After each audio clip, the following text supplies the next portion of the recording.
sedikit orang kata cerita lah, penceritaan.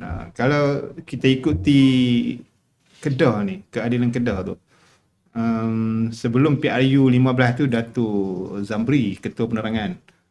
Selepas tu bila berlaku pertukaran, saya rasa Habib Ketua Cabang SIG pernah ambil jawatan Ketua Penerangan ni. Jadi kini giliran Datuk Romli lah. So kalau saya tengok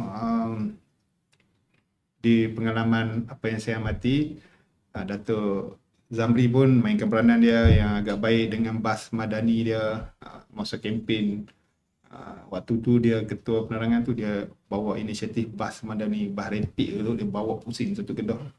Tu konsep dia bawa. Kalau bawa Angah tu mungkin tak sempat, Ketua Cabang SIG dia mungkin tak sempat laku sebab mungkin sekejap dia ambil. Mungkin sekarang giliran Datuk Ketua Penerangan Keadilan.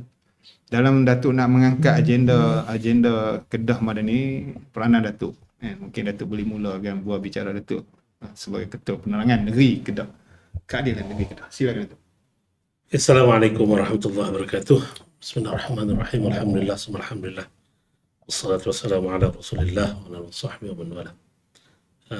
Datuk Fakrul, Dr. Fazli, dan para penonton yang saya kasih sekalian.